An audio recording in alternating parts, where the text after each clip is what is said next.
Ketemu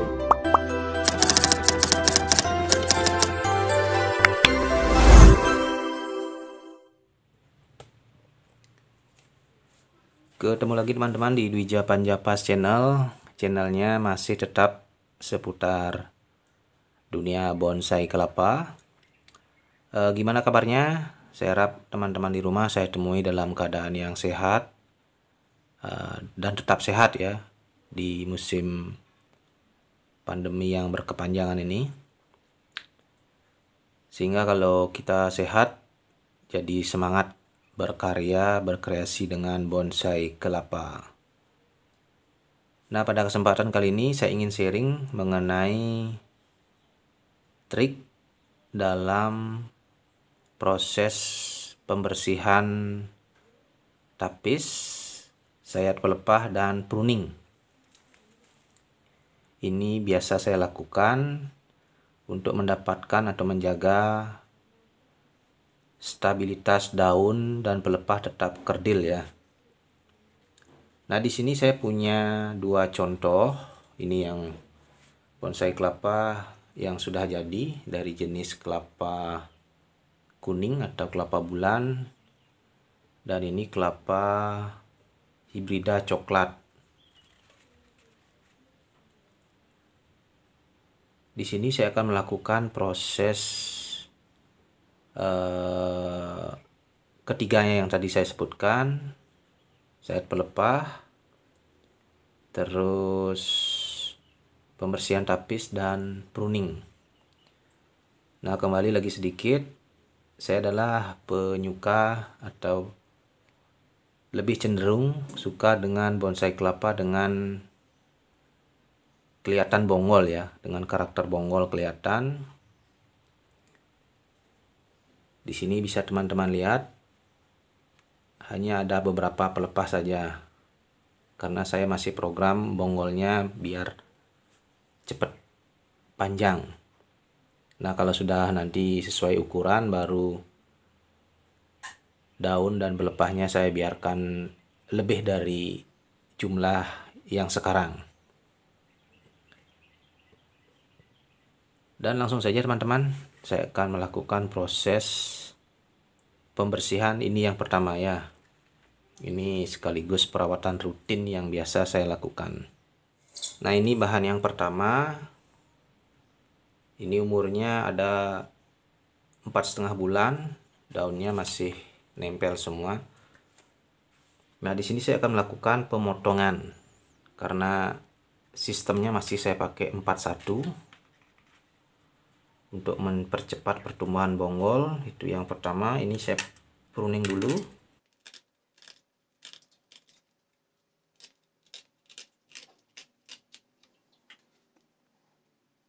Selanjutnya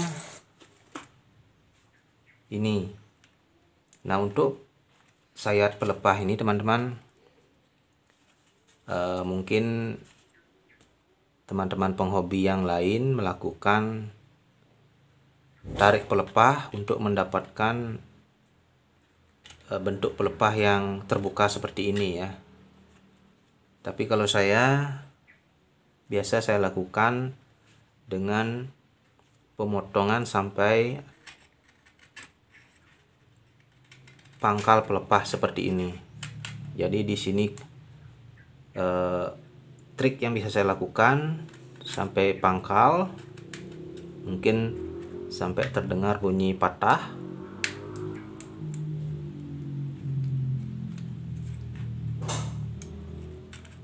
Ini bagi saya adalah kalau kita bersihkan sampai pangkal, otomatis kalau tumbuhnya pelepah nanti akan melengkung seperti ini.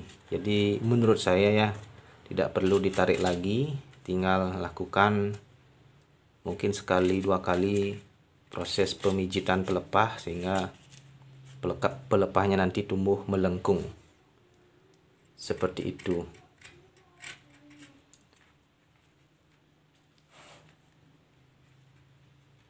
Jadi otomatis dia akan terbuka. Nah, sampai pangkal pelepahnya. Kita bersihkan.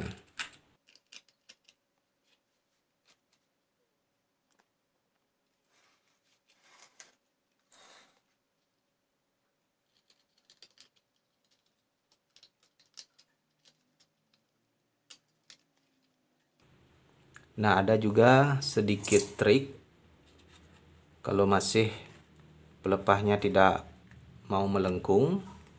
Kalau sudah kita lakukan pembersihan atau pemotongan sampai di pangkal, jadi ketika pemotongan kita miringkan sedikit ke arah pelepah ini, jadi dipotong pelepahnya sedikit seperti ini, jadi ruang geraknya nanti kalau dia tumbuh akan lebih bebas ya.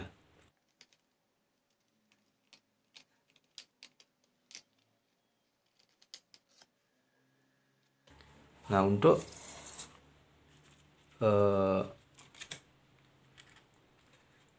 tapis yang ada pada pelepah muda ini biasanya rawan potel kalau kita bersihkan sampai pangkal seperti ini. Jadi ketika pembersihan pelepah yang lebih muda sebaiknya dilakukan bertahap ya. Seperti ini contohnya. Minggu lalu saya potong hanya setengah saja. Ketika sudah kuat pelepahnya, baru kita lanjutkan lagi. Jadi prosesnya bertahap.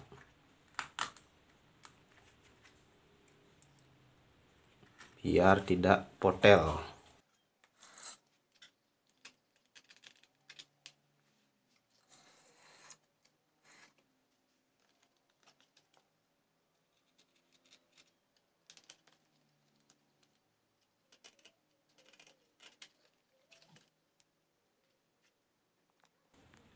Nah, ini contohnya lagi satu untuk pelepah yang muda. Ini belum pernah saya bersihkan. Jadi saya akan potong setengahnya saja. Karena kalau dibersihkan sampai pangkal, ini rawan potel. Jadi kita bebaskan ruang gerak pelepah muda dari ikatan tapis secara bertahap. Nah, cukup setengahnya saja.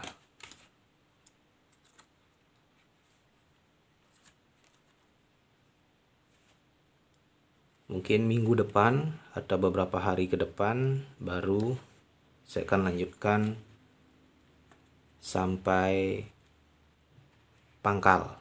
Jadi yang ini juga, ini belum, jadi yang ini juga, ini belum sampai pangkal saya bersihkan. Nanti seiring waktu ini terbuka sendirinya, ini terbuka, jadi kita gampang membersihkan pelepah yang ini. Begitu bertahap sampai yang ini.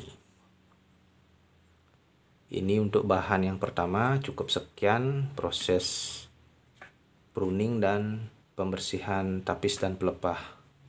Selanjutnya untuk bahan yang sudah jadi. Nah, ini untuk bahan yang sudah jadi, mempertegas lagi proses yang tadi. Sebenarnya prosesnya sama. Jadi untuk mendapatkan pelepah yang terbuka, tinggal kita potong atau iris pelepahnya ke dalam seperti ini.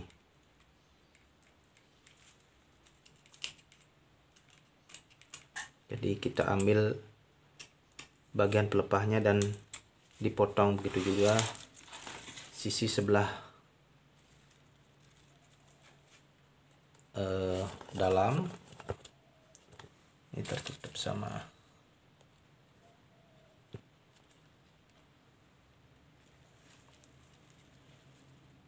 Nah, yang ini bagian yang lagi satu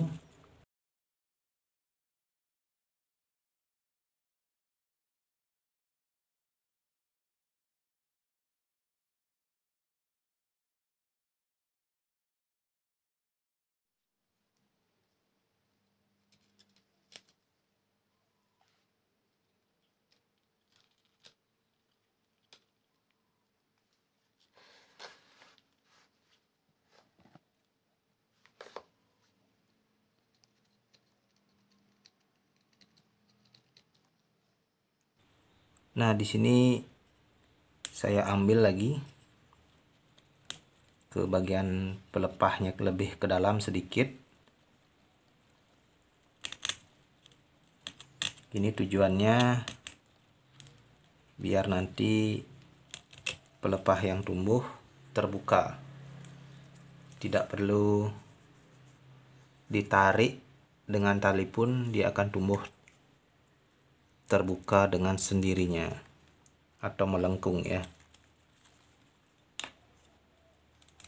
Sekali lagi, ini versi saya, siapa tahu cocok, bisa dijadikan referensi buat teman-teman ketika melakukan perawatan rutin tapis dan pelepah.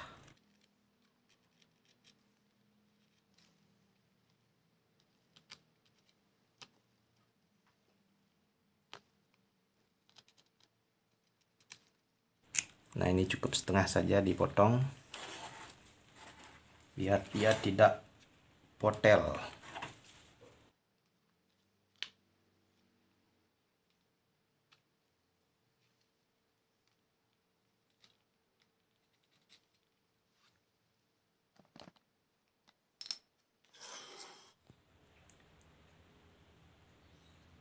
Nah, kira-kira seperti itu sharing saya kali ini. Semoga ada manfaat yang bisa diambil tentang proses perawatan rutin, pruning, pembersihan tapis dan pelepah pada bonsai kelapa. Untuk sekarang sekian dulu video saya kali ini. Terima kasih sudah mengikuti. Tetap semangat berkarya, berkreasi dengan bonsai kelapa. Sampai jumpa di video saya selanjutnya.